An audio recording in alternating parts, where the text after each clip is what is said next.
Deutéronome, chapitre 11. Aime donc l'Éternel ton Dieu, et garde toujours ce qu'il veut que tu gardes, ses statuts, ses lois et ses commandements. Et reconnaissez aujourd'hui, ouvrez la parenthèse, car il ne s'agit pas de vos enfants, qui ne l'ont point connu et ne l'ont point vu. Fermez la parenthèse. Le châtiment de l'Éternel votre Dieu, sa grandeur, sa main forte, et son bras étendu.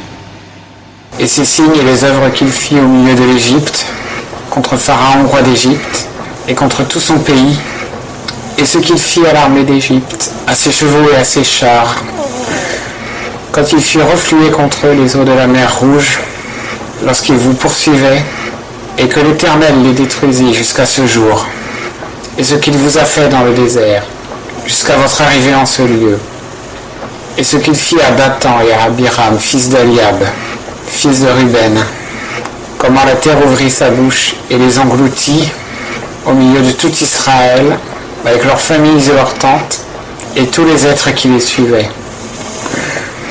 Car ce sont vos yeux qui ont vu toute la grande œuvre que l'Éternel a faite.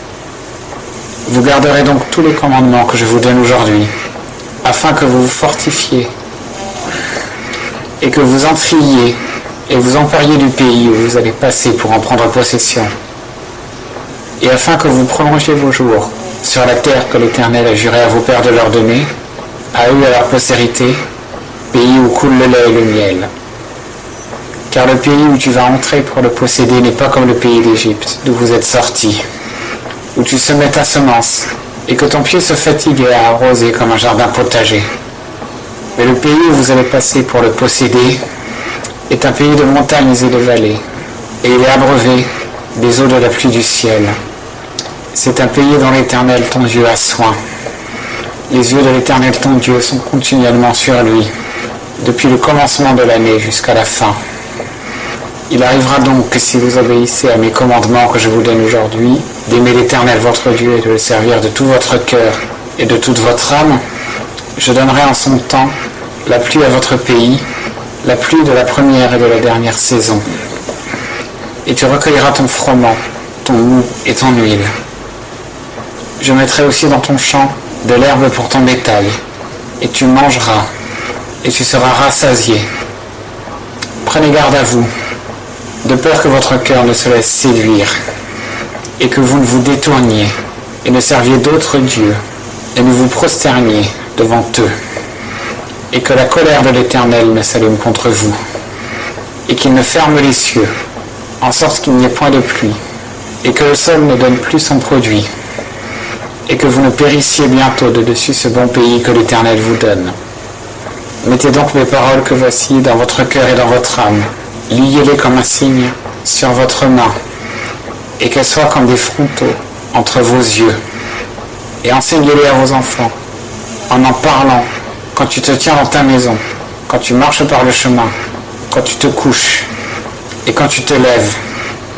Tu les écriras aussi sur les poteaux de ta maison et sur tes portes, afin que vos jours et les jours de vos enfants, sur les sols que l'Éternel a juré à vos pères de leur donner, soient multipliés comme les jours des cieux sur la terre. Car si vous gardez avec soin tous ces commandements que je vous ordonne de pratiquer, aimant l'Éternel votre Dieu, marchant dans toutes ses voies et vous attachant à lui, l'Éternel dépossédera devant vous toutes ces nations, et vous vous rendrez maître de nations plus grandes et plus puissantes que vous. Tout lieu que foulera la plante de votre pied sera à vous.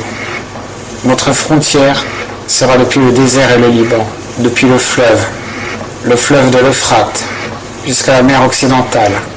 Nul ne subsistera devant vous. L'Éternel votre Dieu répandra la terreur et l'effroi qu'on aura de vous, par tout le pays où vous marcherez, comme il vous l'a dit. Voyez, je mets aujourd'hui devant vous la bénédiction et la malédiction. La bénédiction, si vous obéissez au commandement de l'Éternel votre Dieu que je vous prescris aujourd'hui, et la malédiction, si vous n'obéissez point au commandement de l'Éternel votre Dieu, et si vous vous détournez de la voie que je vous prescris aujourd'hui, pour marcher après d'autres dieux que vous n'avez point connus. Or, quand l'Éternel ton Dieu t'aura fait entrer au pays où tu vas, pour le posséder, alors tu prononceras les bénédictions sur le mont Garizim, et les malédictions sur le mont Ébal. Ne sont-ils pas au-delà du Jourdain, vers le chemin du soleil couchant, au pays des Cananéens qui demeurent dans la campagne, vis-à-vis de Gilgal, près des chaînes de Morée, car vous allez passer le Jourdain pour entrer en possession du pays que l'Éternel votre Dieu vous donne. Et vous le posséderez, et vous y habiterez. Vous prendrez donc garde de pratiquer tous les statuts et toutes les lois que je mets devant vous aujourd'hui.